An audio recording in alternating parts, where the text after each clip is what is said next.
opportunity for the Planning Advisory Committee, and starting now with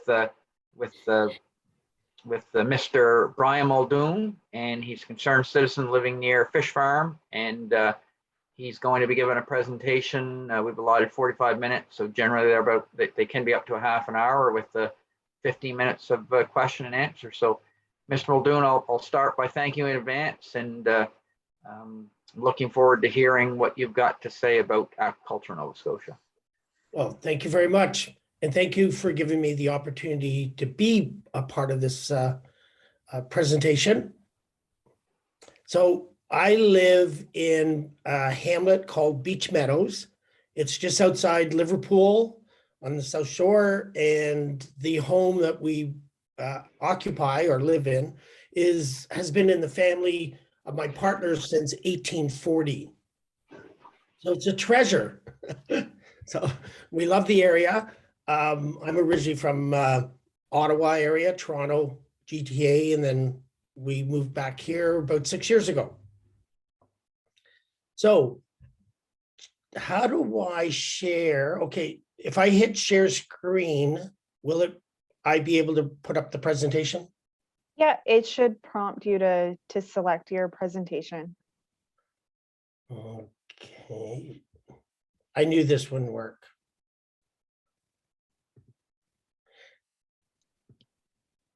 Can you see that?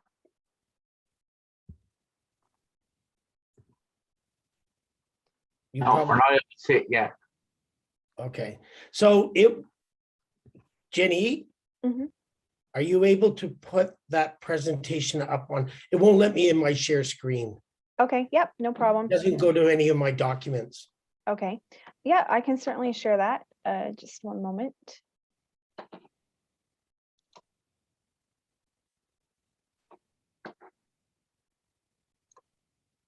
I have it on my desktop, but it only allows me to see it. So.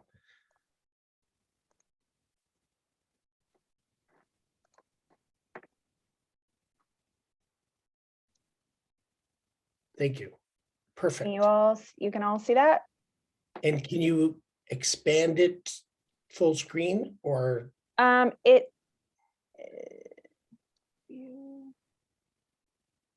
Like a presentation.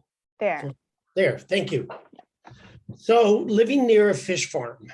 Oh, can you next slide? Thank you. So these are just some of the effects of open pen fish farms, and mainly the environmental destruction of it.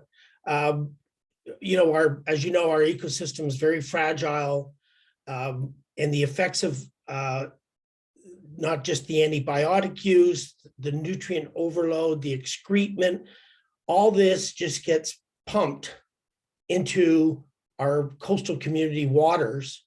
And no one seems to take into account the environmental wetlands, the species at risk. So the detriment on our environment is quite large. Currently where I'm living, the proponent has a fish farm with 14 pens, and there's 400,000 fish there currently. They have an application before the government in the ARB, which is Agricultural Review Board, and in Liverpool Bay, they want to have 3 sets of pens, 60 in total, and 1.98 million fish in our shallow bay.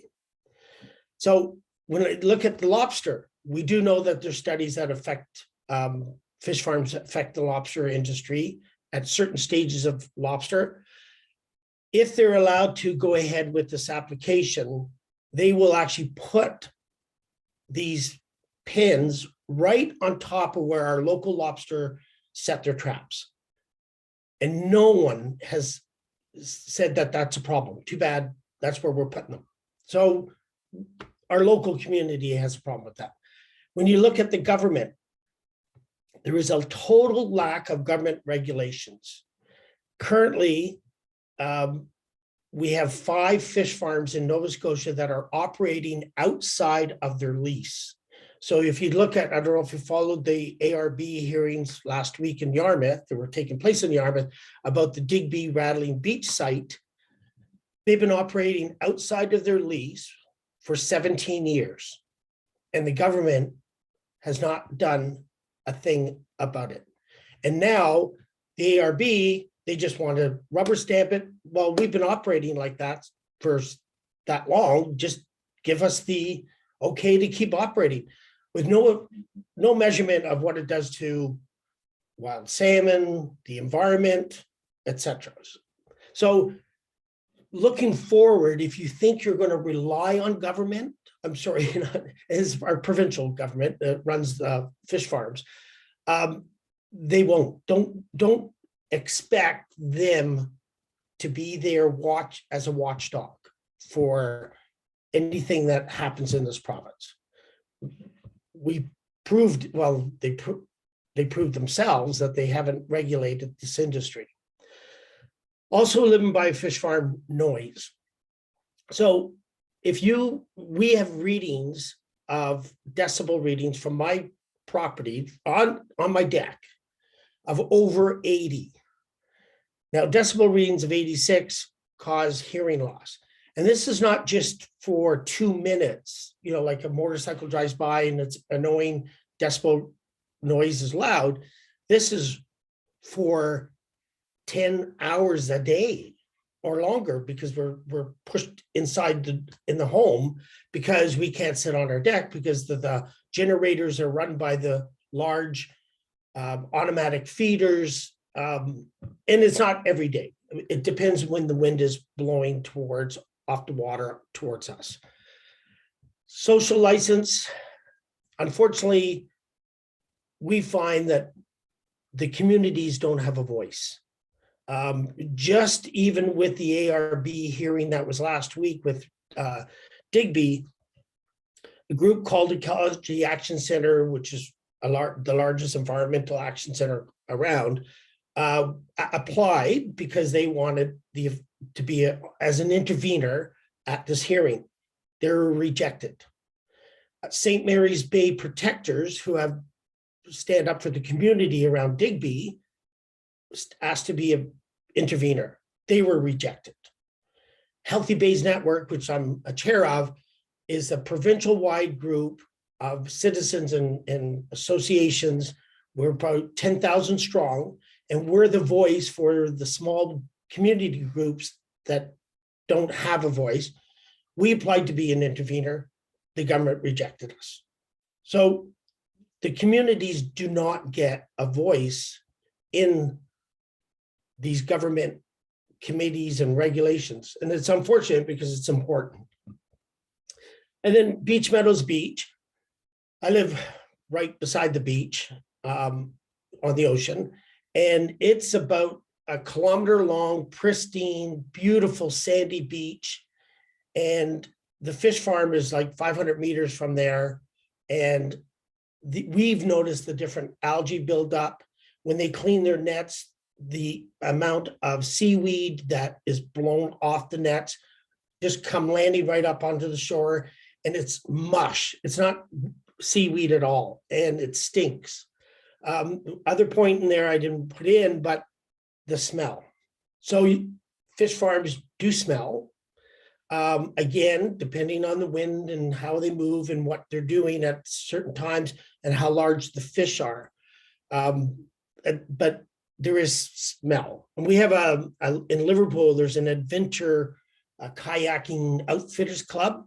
And we've spoken to them and they say definitely when they take their guests out on kayaks, on tours, they definitely smell the effects of this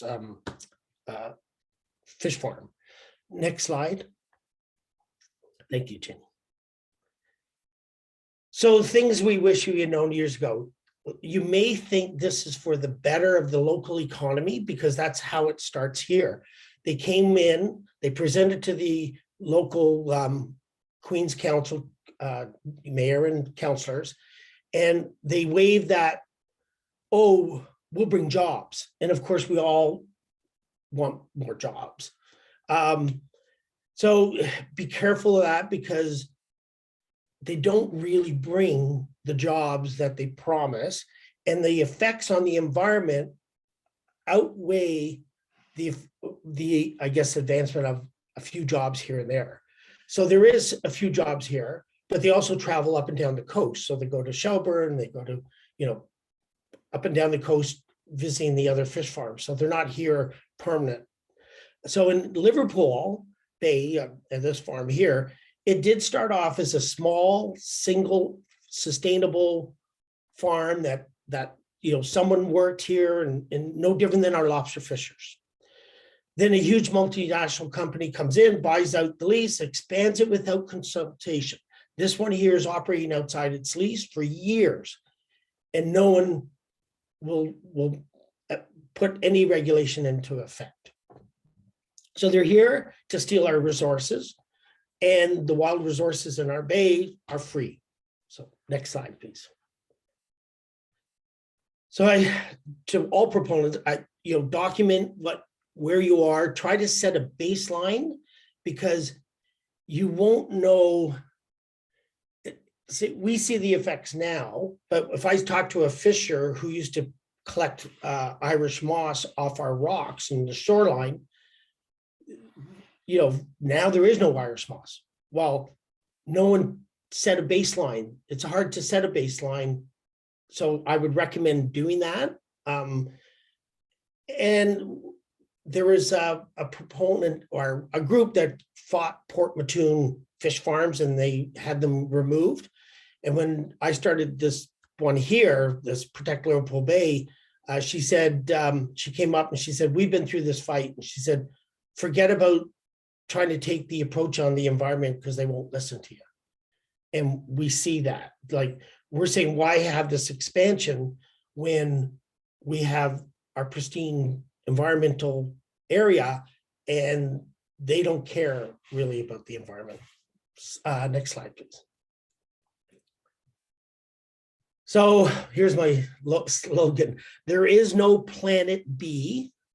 We only have one chance to make the right decisions for the environment and the pristine coastal communities that we treasure here in Nova Scotia. So be extremely careful, because once it gets started, you can't turn back. And then I have some pictures I'll show you next. So that's the fish farm located. The first picture's on our just off our property. That's my backyard there. Before, it was just a small little farm and you hardly notice it. And a little local people would go out and hand feed them from the lobster boat, or that's inlander boat.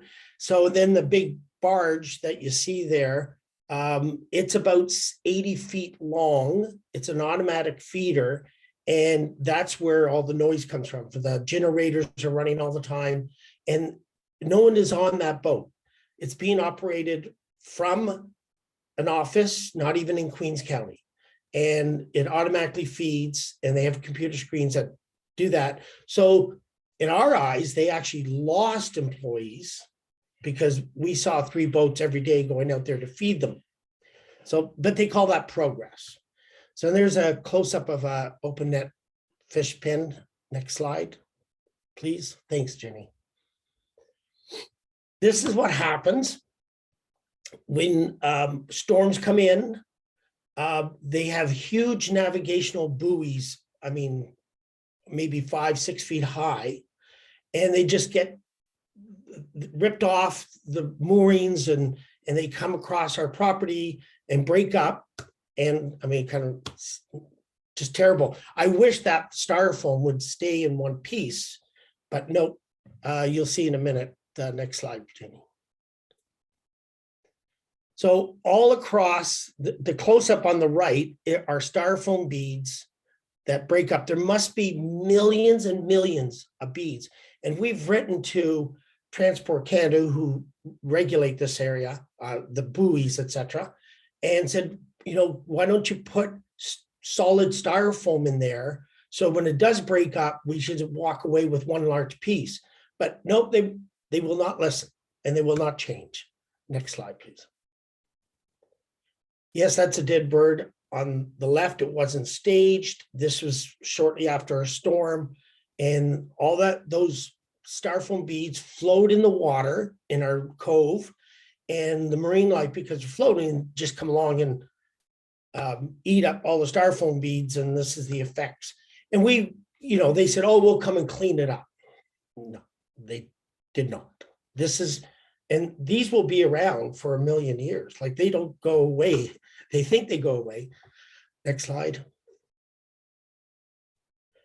And we own 2 properties, but that's a piece of styrofoam from one of the net pins, and they just break up. They say they don't, but they do. We witnessed it. And this is happening year after year.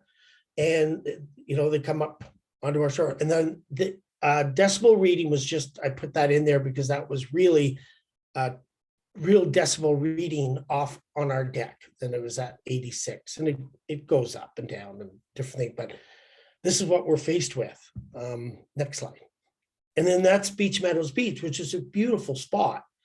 But we noticed in the wetlands behind, maybe the next slide. Okay, so, oops, sorry. The one on the left is a government provincial landscape viewer. And I know it's hard to read the bottom, but where all that red is, those are species at risk. Now, that Coffin Island, the one that looks like a foot, we live between Coffin Island and the shore, and that fish farm is in behind that Coffin Island facing the shore. So the government hears species at risk, and they don't say what species because they don't want anyone to go out there and so it could be marine life, it could be plant life. But to me, and the other 2 farms would be at the mouth of the Liverpool Bay, again, right where species at risk are. So they don't care. Like, right, if I looked at that map, I would say, well, automatically you cannot put 1.98 million fish pooping in shallow Liverpool Bay. Like, to me, it's a no-brainer, but they plan on doing that. And the one on the right is environmentally significant wetlands, where you see the green, and again, around Coffin Island, along Beach Meadows Beach, and then the wetlands in behind it, which we have noticed a lot of algae build up over the years that weren't there years ago. Next slide, I think. Oh, that's it. So say no to open pit fish farm. that's our fight that we have going on now. So thank you. Any questions? Yes, and thank you, Mr. Muldoon. And what we typically do is we have members of the PAC identify themselves to ask questions of the presenter. So are there PAC members or staff that would like to ask Mr. Muldoon a question? And call me Brian, by the way. I will. I'll be more informal than Brian. Thank you. Caroline, our planner, is first up. Thank you. Brian, where you live is beautiful. I love Beach Meadows. It's one of my favorite places to visit. But just listening to your story, and I'm the planner for the municipality, so that's where my brain went. I was trying to understand how maybe the municipal council and the municipal planning process took part when it comes to the open pen, open net part of this fish farm.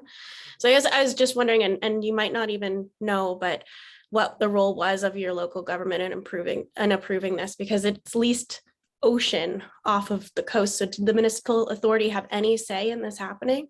Well, they have no say in the decision making. We did present to our local government steadily this has been a fight for 3 years, and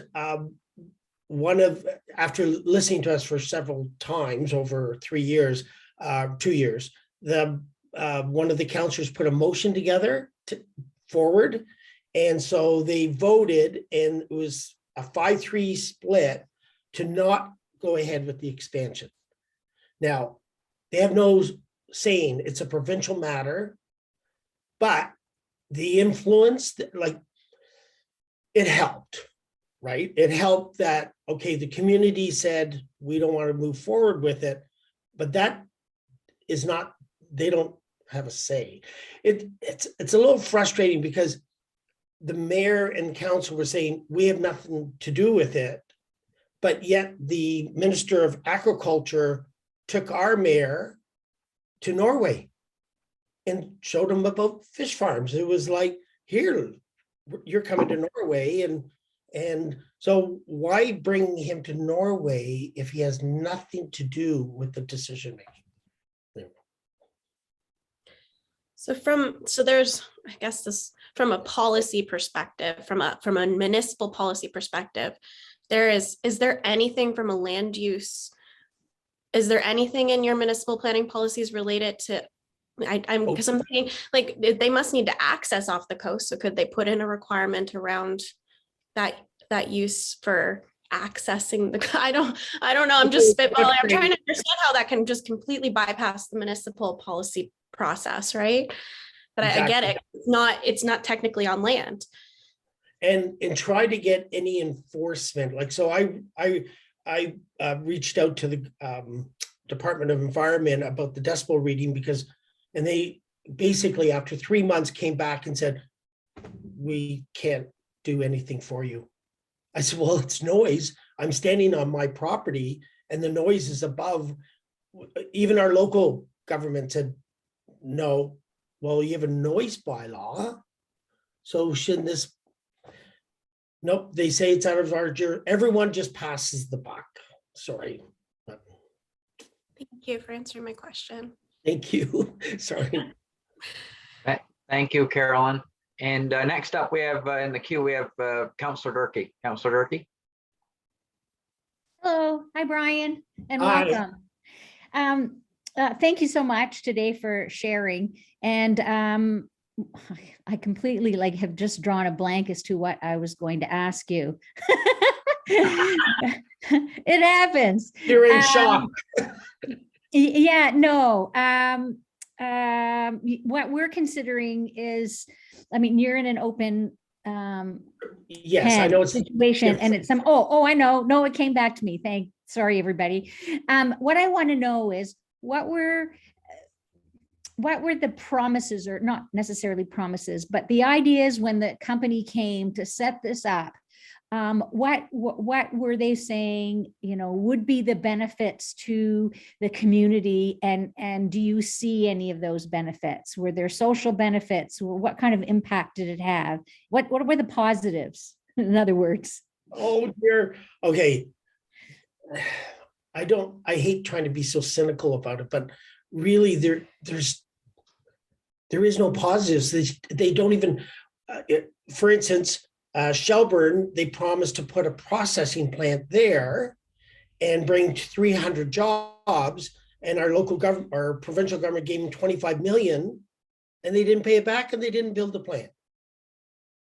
so it's just, once they get in, and this is they take all of the fish from Nova Scotia over to New Brunswick and process them there. So there is zero benefits except for stealing our resources. There's zero benefits here.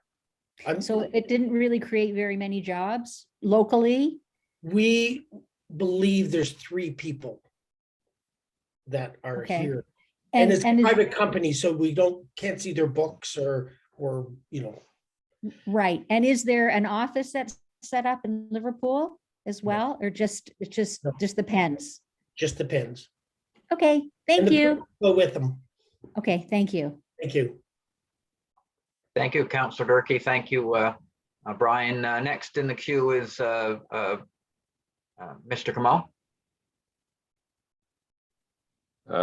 Thank you, Brian. I appreciate hearing from you. A couple of things I was wondering, you mentioned noise. Is it only the generators that are creating noise, or any other noise coming from that site? Majority of it would be the generators. Like, I mean, the odd time, the boats that go out there back and forth, and when the larger barge comes out for the feeding, to add the feed into the barge, you hear that, but generally it's the generators. Oh, okay, and so the other thing is, and Patty started to mention it, your experience in your neighborhood is with open pen, she-based fish farms. We're entertaining land-based. I'm just wondering if there's anyone, and you've got experience with or contacts with a number of people around the province. Is there anyone in your organization who's got experience with land-based agriculture who maybe we can get some comments on that and how that affects it, because it's a completely different animal in a lot of respects. It's different. I mean, they still will be taking that part of that excrement out to the ocean, right? They're sucking in water and they're putting it out the other side. Yes, they're going to run it through a filter, I believe, but I guess to my point of the non-government regulation, if I understand that they said, oh, only 15% of the effluent will go out. Well, who's going to know if it's 40% or 30%, or who's going to check? Because you can't rely on the government. Unfortunately, the provincial government boat, doesn't matter who's in, because we've seen it with NDP, PC, and Liberal. The company, these large multinational companies will do what they want. And that's why I'm giving you my experience, is that they just march in, it's the tail wagging the dog, and they will just do what they want. And once, that's why I put in my presentation, once it starts, you cannot reverse it. So I don't know what kind of regulations as a community you can put forward, but once it gets into the provincial hands, once that pipe is pumping out stuff and you find out that it's affecting the oysters or the clams or the, bottom dwellers or whatever, you can't just say, oh, well, you're not behaving, so please remove, right? That you're not going backwards. Once it gets in there, they'll do whatever they want. Because we see it here for, 5 fish farms in Nova Scotia operating outside their lease. And the only reason why they went to the ARB to have their applications updated, because we caught them with their hand in the cookie jar. And even our minister at the time, past government, said, you guys are whiners, stop it. Like, they didn't even regulate, they won't even enforce the rules that they put out forward. So I'm trying not to be cynical, but it's the truth. So, and your other point, there is a company in Kingston, Nova Scotia, Sustainable Blue. He's the only one, from my understanding, that does 100% recirculating. He's the only company. The ones in the States and Norway, whatever, there is antibiotics going back out into the water. So when will the effects, it won't happen the first year, right? But there will be effects. I just don't know timing. And I believe your system, it's open pen on land, right? With the cement tanks, but still open pen. So at feeding time, seagulls, look out. Like, they'll be all over the place. Like we see them here, just the nets just get filled because they're trying to get the food, and then they go off and they have full of, their excrement has antibiotics in it and dropping wherever. So just be very careful. I think there's other sustainable businesses that will bring more economic value than what I see happening possibly in Yarmouth and what I see here in Nova Scotia. Tie-ins, the tourism industry of Nova Scotia did a study, detailed very study. Now, we only got to see the cover page of the study, but the study was on, do open pen fish farms affect tourism? And as you know, Nova Scotia is huge in tourism. They want to double their dollar value, et cetera. And hands down came back, yes.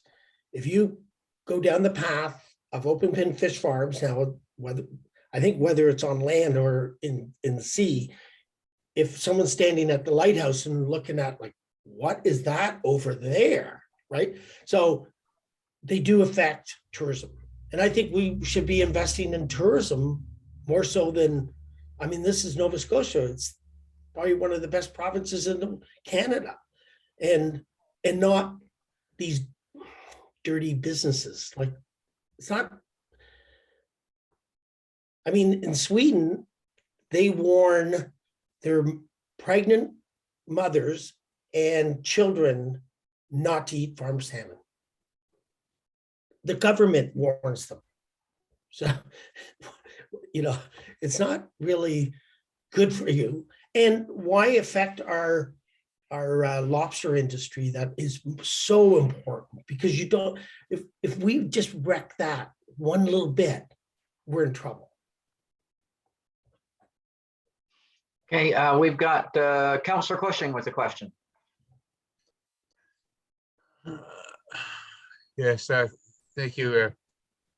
Thank you, Mr. Chair. Great presentation. Thank you. The last two presenters certainly outlined from our environmental lawyer that we had first, and the citizen who lives next to it certainly outlines that our governments, federal and provincial, are not capable or do not want to regulate this type of industry at all. So, so I think it's pretty clear and understanding that what's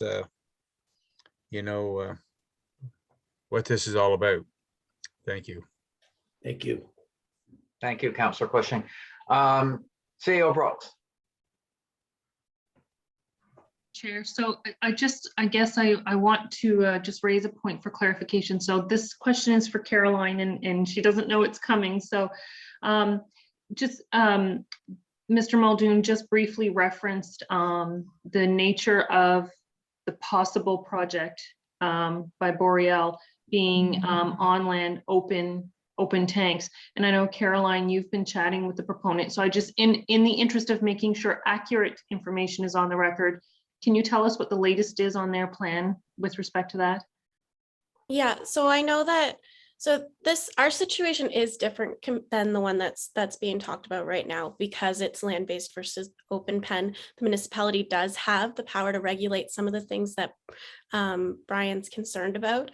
So through the development agreement, we actually do have the authority to address things like sound concerns. So in the draft development agreement that we circulated, there was controls in there around decibels and sounds that we could that the municipality could enforce on the proposed application. When it comes to smell and odor, there's options there as well for the municipality to monitor and enforce.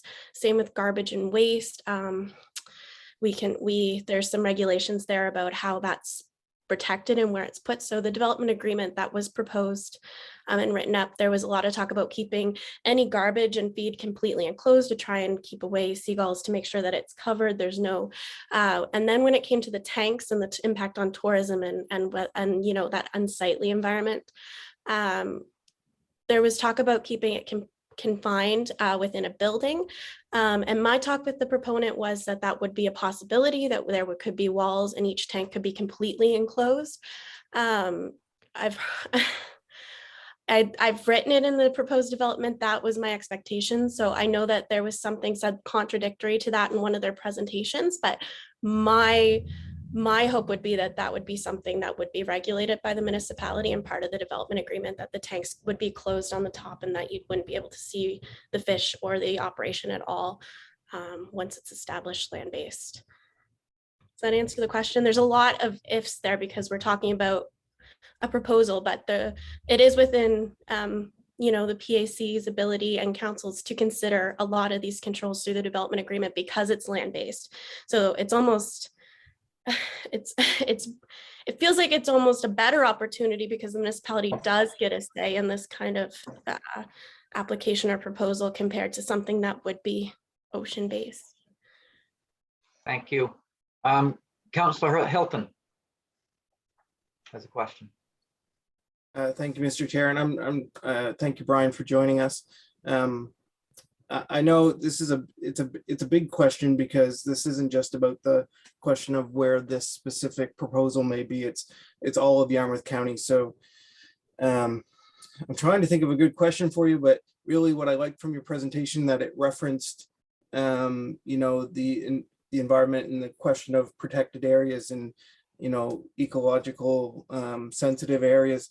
And we know that in the last couple of weeks, they've looked at Chabot Point as being, or Chabot River as being a marine protected area. And this proposal would be right on the edge of that. So knowing that the water goes, you know, 12 kilometers each way every day, just what you might think the effects of that would be on such an area. And you may not be an expert to speak to that, but you can speak to what's happened in your area. Sure. Certainly, I would be careful. I mean, I know that, you know, you have a wetland right beside where the tanks are going. That should be kind of protected in my eyes. And we see what the effects of now, yes, it's a little different, closed containment versus open pen. I can only speak to what is happening here.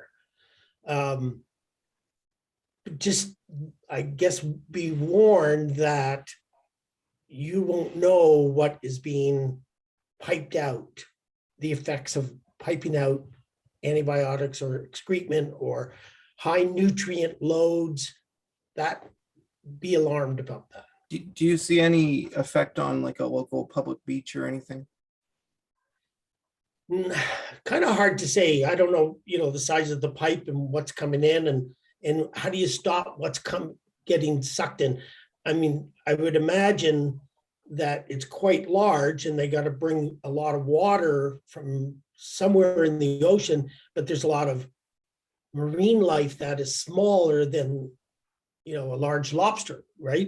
I guess my question would be, do you knowing that we have, you know, effluent, you know, being dispersed differently than what you have, but similar type of effluent, have you seen effects on a local beach near you, like that, you know, visible effects?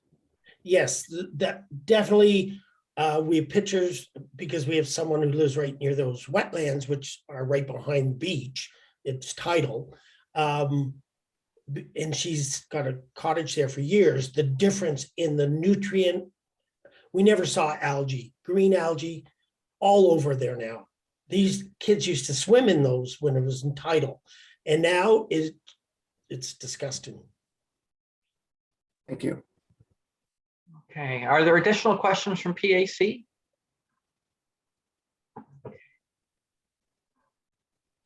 So thank you, Brian, for your presentation. It's excellent. Thank you for answering the questions, and it's very, very helpful in our learning journey. And again, thank you for spending the time with us. It's deeply appreciated. Okay, appreciate it. Thanks for your time. Okay, thank you. Bye. Bye. Thank you. Okay, and next up, I see it's 2:42. We've got the next presentations from Nova Scotia Fisheries and Aquaculture, Nathaniel Findell and Carla Buchan. And anyway, they're the team from the province that will be discussing licensing, oversight, and enforcement. So we'll have an opportunity to see their presentation and ask some questions about the oversight and enforcement, which are very, very important questions. So any event that starts at 3:30 and goes till 5. So there's an hour for presentation, half hour for follow-up questions. So there being no further business, I'll ask for a recess until 3:30. Mover, yeah. Councillor Hilton, Councillor Cushing seconds. All those in favor? Those opposed? Motion carried. See everybody at 3:30. Thanks so much. Thank you.